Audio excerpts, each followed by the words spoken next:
Bismillahirrahmanirrahim. Assalamualaikum warahmatullahi wabarakatuh. Selamat siang sahabat-sahabat semuanya dan sahabat-sahabat Omeiko di luar. Alhamdulillah, semoga selalu sehat dan bahagia. Dari kesempatan siang ini saya akan menjelaskan kaitan dengan apa sih tugas Janbang di Sespim Polri. Karena kebetulan saya sebagai pejabat Kabag Janbang di Sespim Polri. Itu tugas utama dari Janbang itu adalah memberikan kajian dan pengembangan terkait dengan lembaga pendidikan ini di Sespim ini, maupun kajian-kajian terkait dengan penegakan hukum, keamanan dan ketertiban.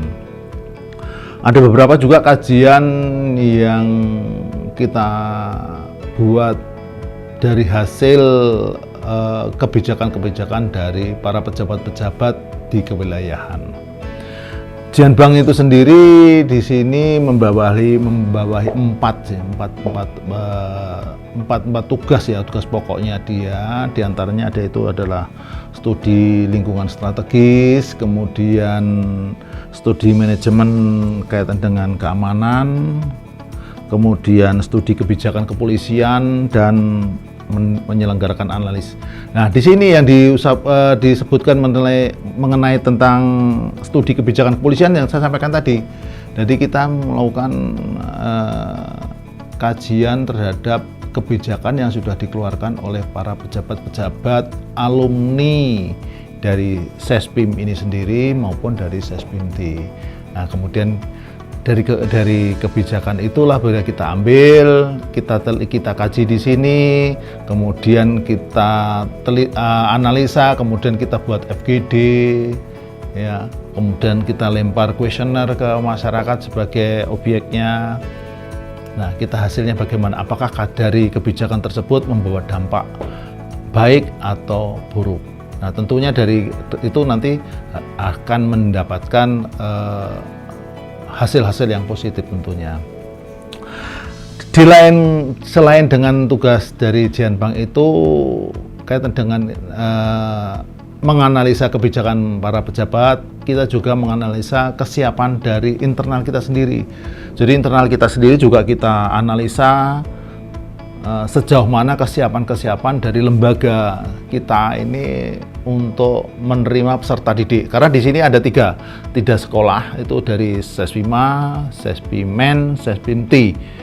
Kesiapan dari sarana prasarana pendukung ini sudah mencukupi apa belum? Sudah layak untuk digunakan apa belum? Nah, itu. Ini juga tugas dari kita, sehingga saat nanti peserta didik masuk ke sini itu semuanya sudah siap dan ready untuk menerima. Terbaik itu sarana prasarana pendukung, termasuk dosen-dosennya. Nanti dosen-dosennya itu akan dari mana saja. Nah, dosen-dosennya kita ambil dari mana sesuai dengan kebutuhan. Kemudian kita teliti juga kaitan dengan kesiapan para widyaswara atau bidang fungsi-fungsi lain menyiapkan bahan ajarnya. Itu nanti terkait dengan kurikulum apa yang akan kita buat. Nah, karena kurikulum ini, untuk pembuatan kurikulum atau bahan ajar ini juga kita kerjasama dengan institusi lain, lembaga pendidikan, yaitu dari Universitas Pendidikan Indonesia atau UPI, khususnya Fakultas Pendidikan. Nah, ini kita lagi maksimalkan supaya kurikulum yang sudah kita buat di sini betul-betul maksimal memberikan fooding kepada para peserta didik. Selain kaitan dengan penelitian-penelitian itu, kita dari Janbang juga melaksanakan kegiatan sosiometri. Nah, sosiometri ini kadang-kadang disalah artikan. Kenapa kok ada sosiometri di lembaga pendidikan ini kan?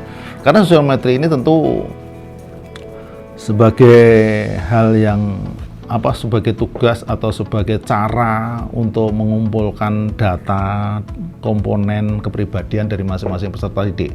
Dari masing-masing peserta didik itu nanti kita akan tahu sikap dan perilakunya, kemudian tingkat pendidikannya, tingkat serapan dia bisa menerima materi pelajaran dari situ.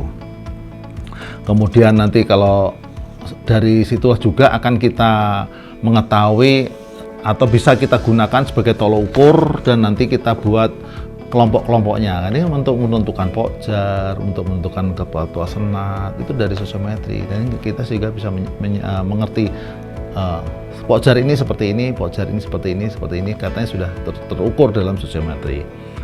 Dan memang sosiometri ini adalah legal gitu loh, dan legal dan bersifat objektif, akuntabel, bisa dipertahankan, bisa dinilai, bisa diukur dengan jelas, kemudian transparan. Kemudian yaitu dari sosiometri itu sendiri bisa banyak manfaatnya, diantaranya untuk pelaksanaan bimbingan kuantitas dan kualitasnya itu jadi seumpama dari sosiometri itu kita bisa melihat peserta didik itu mempunyai kemampuan apa, karena sekarang kalau penilaiannya kan ada cuma kurang, baik, kurang, cukup, baik, dan sangat baik. Nah dari situ, dari sosiometri itu akan kelihatan peserta didik ini seberapa sih. Setelah dari sosiometri nilainya seberapa dia, kalau kurang di mana, kalau baik di mana, kalau sangat memuaskan bisa menjadi tolak ukur atau standar atau bisa menjadikan panutan. Nah kalau kurang, apa kurangnya dia, nah itu akan nanti kita diisi oleh siapa yang melengkapi di sana, siapa yang bertugas di sana. Nanti kita berikan saran kepada di corsesnya atau di bidang-bidang yang membawahi dia. Kekurangan pasti serta ini dari sini, entah kepemimpinannya, entah akhlaknya, entah yang lainnya. Di situ kegiatan sosiometri akan kita kerjakan. Jadi mudah-mudahan dengan sosiometri itu masing-masing peserta didik akan bisa mengenal dengan temannya, dengan lingkungannya, bisa menyesuaikan apa tidak. Itu juga yang kita kerjakan di Jenbang, karena kita mengelola 3 sekolah tentunya kan tidak mudah, sehingga perlu kerjasama dengan berbagai pihak untuk bisa membuat ini lebih maksimal.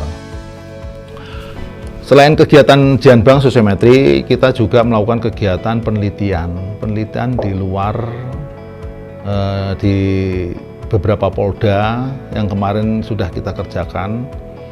Ada 5 polda dengan tema sesuai dengan perkembangan atau sesuai dengan situasi, dan itu kita kerjakan. Selain penelitian juga ada kegiatan FGD kecil untuk bisa kita menampung masukan informasi langsung dari responden. Kemarin ada 5 polda, diantara dari Maluku Utara, kemudian dari Jawa Tengah, ada dari Sulawesi Tenggara, dari NTB, demikian itu. Jadi kita respondennya langsung bisa ketemu langsung dengan para kita peneliti. Kita juga melibatkan tenaga ahli dari luar, sehingga harapan dari penelitian itu mampu bisa menyerap harapan masyarakat itu apa, untuk menjadi sebuah fooding yang akan kita serahkan kepada lembaga ini. Ini nanti akan menjadi yang harapan masyarakat adalah macam ini ya. Nanti akan ditelaah, dikaji lagi dari lembaga ini dengan konsultan-konsultan, cocoknya ini bahan ajarnya seperti ini. Itu informasi yang perlu saya sampaikan dalam kesempatan ini kaitan dengan tugas-tugas Jenbang, diantaranya demikian. Saya rasa itu saja yang perlu sampaikan dalam kesempatan ini. Mudah-mudahan informasi yang perlu disampaikan ini bermanfaat untuk rekan-rekan di luar. Semoga kita bisa lebih baik lagi mengabdi dalam lembaga kepolisian. Terima kasih. Salam.